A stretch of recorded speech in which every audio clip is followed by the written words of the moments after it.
especially since, you know, seeing that everybody in his team is on steroids, which means including him. So he never some way responsible for the performance-enhancing drugs that are being used by fighters that fought in his gym. Specifically, off the top of my head, you have Canelo Alvarez. Canelo Alvarez had popped for clenbuterol. Canelo, man, I don't know if he's cheating. What do you mean? I feel like Canelo juices. Boxing professionals are calling out Canelo Alvarez for alleged steroid use ahead of his fight with Terence Crawford. Concerns have been raised about his sudden muscle growth and past failed drug tests. David Benavidez also weighed in, questioning why Canelo keeps avoiding him if he's truly confident in his abilities. He emphasized that 5 members of Canelo's team have tested positive for banned substances, suggesting the entire camp, including Canelo, is suspect. These claims are adding serious fuel to the controversy surrounding the upcoming bout. greatest Mexican boxing fights of all time, you know, in my opinion. Yeah. So I feel like I'm 100% confident in myself. If Canelo was 100% confident in himself, I don't know why he wouldn't fight me, especially since, you know, seeing that everybody in his team is on steroids, which means including him, that he never got off. You think about steroids? Of course. Sure. How does You saw De La Hoya. How do five people out of your camp get tested positive for steroids? Right. You know what I mean? No, all those fucking dudes in that camp are dirty. I seen Eddie Reynoso on my fight, so we made a joke. He said like he came to watch me the fight and shit. And then they're like, "Oh, you think he's?" In my head, I'm like, "What do you think Eddie Reynoso's thinking about?" He's like, "Are we gonna fight David Benavidez after seeing this fight?" In his head, Eddie Reynoso was like, "Fuck no, we not fighting him." Yeah, of course. Honestly, I don't blame Canelo. It's fucked up because there's a lot of money. It's not even about the money. It's not about the money. Yeah, but okay, 100 million, dude. You think you kidding me? The first step when you're a fucking warrior, bro, the only thing you think about is glory. I've never thought about money. I've been smart. I'm negotiating my shit, but it's always a prize, bro. It's always, if I go out there and beat Canelo, bro, I'm a legend. You know what I mean? That I'm gonna live forever in boxing as a legend. That means way more to me than any type of money. Yeah, and I think that separates you too, David. And I admire that shit about you. I was like that at one point. Yeah. How much you giving me? Yeah. and not to just bypass him. Shout out to Morel as well. Yeah, shout out to Morel. To be Eddie Reynoso's gym is under heavy scrutiny amid accusations that he supplies performance-enhancing drugs to fighters in his camp. Canelo Alvarez, who trains under Reynoso, has already faced steroid allegations twice. Critics note that multiple fighters from the same gym have tested positive, raising concerns about the entire training environment as Canelo prepares for his fight with Terence Crawford. Many are questioning how he's bulking up so quickly at this stage of his career. Pressed serious accusations about his gym. And the accusations are that people, or at least the implications are, that he is the one that is providing performance-enhancing drugs or is in some way responsible for the performance-enhancing drugs that are being used by fighters that fought in his gym. Specifically, off the top of my head, you have Canelo Alvarez. Canelo Alvarez had popped for clenbuterol 2 times. For Fahim Satur, I'll say that he did it 2 times, even though I think it was for the same fight. But Canelo Alvarez popped dirty for clenbuterol 2 times. You have Luis Nery, who had tested positive, but I think Luis Nery tested positive before he was with Eddie Reynoso. Then you have Ryan Garcia, who popped dirty after he left Eddie Reynoso and went over to Derek James. And then you have Oscar Valdez. Oscar Valdez popped dirty while he was with Eddie Reynoso, but at the time he was still allowed to fight. You also clearly see that you have an issue with the fight that's coming up with Canelo Alvarez and Terence Crawford, in that you have one guy that tested positive and you have another guy that looks like he's using in order to get up and continue to climb up weight classes. You know, at a certain point in time, and this is something that Rolly Romero had said, certain point in time your body just doesn't do that. At a certain point in time, your body just doesn't do it. I'm 6'2", 200, and should weigh about 210, closer to 250, but I should weigh about 210. I'm not gonna get up. If I was 210 now at 50 years old, I'm not, if by 55 years old, I'm not, the only way I'm going to get up to 260 of muscle is if I'm juicing. Observers point out that gaining large amounts of muscle naturally in your 30s is extremely difficult. Yet Canelo's current physique looks much larger than in the past, further fueling speculation, given Reynoso's gym's history with failed tests. Fans and analysts are starting to wonder whether Canelo's transformation is natural or another case of performance enhancers. It's quietly influencing the outcome of a major fight. If for a 30-year-old, right, you remember, your body grows, men's body can grow in height and length up until to the extreme in your 20s. By the time you're 20, your height and all that stuff is there, right? Your height and your length. In your mid-20s, by the time you're 29, your musculature is pretty much there. It gets harder to gain and put on muscle after 30. So Canelo Alvarez is about to fight a guy that is going to put on 20 pounds of muscle. Joe Rogan's remarks about Canelo Alvarez have sparked widespread debate across the boxing world. As a veteran commentator on combat sports and physical performance, Rogan found it strange to see someone in their 30s bulking up so rapidly. He pointed out that natural muscle growth slows significantly with age, yet Canelo seems to be defying that rule. For Rogan, it's not just suspicion, it's science. He believes such rapid transformation is virtually impossible without artificial help. And when someone with Rogan's expertise and reach voices doubts, people take notice. And Canelo, man, I don't know if he's cheating. What do you mean? I feel like Canelo juices. But I'm a Triple G fan, so I'm a say that ahead of time. I just like There's a lot of money on the line, and if I could get away with it, I would do it as well. Some tainted beefs. I think, well, he definitely got busted once for something, but it could have been from tainted beef. We don't know. But it also could be that, we should probably leave them alone and let them do whatever they want to do. Do you want to see Manny Pacquiao fight or not? Right? I want to see him juiced up, fighting at 45 years of age, coming in with a full six-pack, lighting people on fire. As the Canelo versus Crawford fight approaches, talk of steroid use is becoming louder among fans and analysts. Many say they wouldn't be surprised if Canelo was using banned substances. The logic is simple. He has access to world-class facilities, nutritionists, doctors, and recovery systems. And when a fighter has unlimited resources and pressure to stay on top, the temptation to cheat becomes very real. Critics argue that Canelo's environment makes it easy to use PEDs without immediate consequences. What up, everybody? It's your boy MC from MCTV. I wouldn't be surprised if Canelo Alvarez is on steroids right now as we speak and is going to be fully juiced with something that hasn't even hit the market yet. Think about it. He's pretty much a billionaire. He has access to everything. Floyd Mayweather has never held back, especially when it comes to Canelo Alvarez. He's previously raised the issue of steroids, saying people are simply too afraid to confront it. Floyd believes there's a double standard in boxing. Some fighters are constantly scrutinized, while others, like Canelo, are protected due to their marketability. Mayweather insists that steroid use isn't just cheating, it's dangerous and undermines the integrity of the sport. Unlike others, Floyd says he won't stay silent. But what we don't talk about is, Canelo. Steroids. They don't talk about that. So we don't know. We really don't know all the fighters he beat. He could have been not clean in a lot of fights. In the build-up to the Canelo versus Crawford fight, it's not just analysts throwing around accusations. From both sides are locked in heated debates. Crawford's supporters question Canelo's size and power, while Canelo's camp doubts Crawford's endurance and physical transformation. The tension grew so intense that both fighters agreed to extensive drug testing before the fight. These tests aren't just to meet official requirements, they're meant to restore public trust. The fact that both sides felt pressure to prove they're clean speaks volumes about boxing's current credibility issues.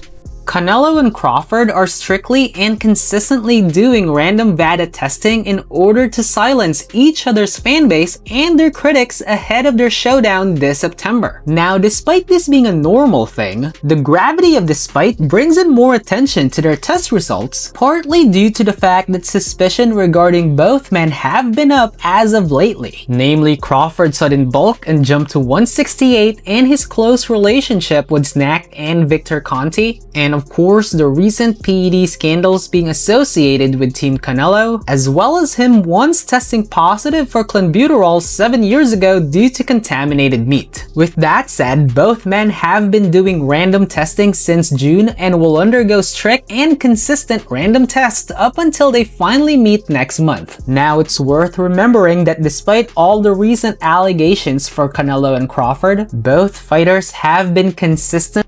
Canelo Alvarez didn't always look like the dominant force he is today. Early in his career, he was smaller, quicker, and fought like a natural welterweight. But over the years, his transformation has been dramatic. Now, he's not just fighting. Bigger opponents, he's overpowering them. This change has raised questions about how he managed to bulk up so effectively. Given his age and the sport's physical demands, critics are skeptical. While some attribute his physique to elite training, others remain unconvinced. But I think you gotta lean more towards Canelo, because like I said before, he been putting big guys out and down, and Canelo not even really a 68 pounder. He probably really should be at 60 maybe, and he been hurting these guys. I think he be driving these guys and things like that. So, and them guys be way bigger than him come fight night. I know that for sure. They be probably close to 200 pounds, and he dropping those guys like that. So I don't know. It's gonna be a great fight. The fans want to see it, so so be it. I think Crawford should take a warm-up fight, at like 60, or like at least at 60, just to get his body, to fill into somebody a little bit bigger, and things like that. I know when you go up a weight, you gotta, develop that power and not develop the power, but like put that muscle on and be heavier and things like that. So he might not want to take a fight because he's trying to build up right now, but I think he should, just to stay sharp and that way he don't have like a long layoff or anything like that. Nico Ali Walsh, a rising boxing talent and grandson of Muhammad Ali, shared valuable insight into Crawford's preparation. He explained that Crawford isn't blindly walking into a size disadvantage, he's training with intelligence and care. Walsh revealed that Crawford has been sparring with much larger fighters to prepare for Canelo's power and pressure. He sees this not just as bravery, but a smart strategy. According to Walsh, turning risk into opportunity is what separates great fighters from good ones. Crawford's camp is clearly focused and leaving nothing to chance. People with Canelo before Canelo's last fight, but then after Canelo's last fight, it seems like it's more 50-50 now. So everything is just the build up for that fight is just going to be absolutely magnetizing. Like that fight, it's garnered so much more buzz after Canelo's last fight, and Bud is Bud. He's one of the greatest fighters in boxing history. He is one of the greatest fighters in boxing history. So it's going to be a fight. It's going to be awesome to watch. Have you sparred any of them? I haven't sparred Bud yet. I haven't been in Canelo's camp. I've met Canelo a few times. I love Canelo's team. Canelo's one of my favorite fighters. He's been my favorite fighter for the longest time. But I have to be Team Bud because me and Bud are cool, and I have so much belief in Bud, and I know who he is as a fighter. He is one of the greats. So he could do anything he wants. And being around both of them and seeing how they work and train and things like that, what makes both of them the fighters they are, in your opinion? I've watched Bud, so for Bud in particular, he's calm in everything he does, and that kind of calm is scary to watch because it shows experience. You can see that he's been doing this for decades. You can see it with his shadow boxing. You can see it. Respected boxing journalist Dan Raphael explained why Crawford is taking on this massive challenge. According to him, it's not about money, it's about legacy. Crawford wants to be remembered not just as a champion, but as a legend who took the biggest risks. This isn't a safe matchup, it's a historic one. But Raphael also acknowledged the mountain Crawford must climb. Beating Canelo will require more than skill. It will demand near-perfect execution. One mistake could cost him everything. I think Terence Crawford is a marvelous boxer, arguably the best in the world, pound for pound. But can you hurt Canelo? If you can't hurt him, I have no doubt he can outbox him. My issue is, if you can't hurt him, what kind of a challenge could you truly pose? What do you say to that? No, that's a great point. I mean, here's the thing. Canelo Alvarez has a historically great chin. Now, I go back way back when he first came to the United States and started boxing, and he found himself on an HBO pay-per-view undercard years and years ago, fighting against the older brother of the great Miguel Cotto. His name was Jose Miguel Cotto, and he had gotten a ton of hype. He had signed with Golden Boy Promotions, and a lot of those of us in the media. And I had seen him a couple of times before that. This is my first time seeing him in person, really paying close attention. And he almost got knocked out in the first round. And I remember Stephen A., all of us looking around at Media Row going, what the heck is this all hype about? This man can't take a shot. He's going to get drilled. He was lucky that the fight was over, that the round was over in round one, or there might have been some much more trouble. Stephen A., that was 16, 17 years ago. I've never seen him wobbled, rocked, physically, visibly hurt since then. He has an all-time great chin going in the ring with tremendous punchers. Terence Crawford coming up 2 weight classes, do any damage. Yeah, he's a slick boxer, and he's also a good puncher in the welterweight division, in the junior welterweight division, in the lightweight division. But even at junior middleweight, which is where Terence Crawford had his most recent fight back in August, when he moved up and he won a world title, he didn't blow the doors off. He fought a very tough, solid opponent named Israel Madrimov. He gave him a good fight. It was very close. Madrimov's people seem to think he might have even been able to edge it out. But if you can't hurt an Israel Madrimov at 154, what the heck are you going to do with Canelo Alvarez, the sturdiest guy in the world, at 168? So that aspect of it is certainly a problem. You mentioned about Charlo. Charlo was there to get his check. I know one thing about Terence Crawford. He's not going to just come to turn up to get the check. He'll at least try. And Charlo, I don't think, really tried.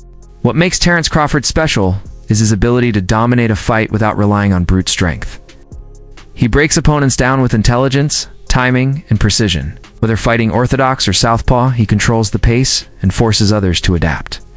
That kind of versatility is a nightmare for power-driven fighters like Canelo. While Canelo has the edge in size and strength, Crawford's control of distance and movement evens the odds. His game plan will likely avoid risky exchanges and instead focus on exploiting Canelo's slower footwork. Crawford's style isn't just flashy, it's a strategic weapon. And unpredictability is something Canelo often struggles with. Weight bullies, it's somebody whose style is based around being the bigger guy, being the stronger guy.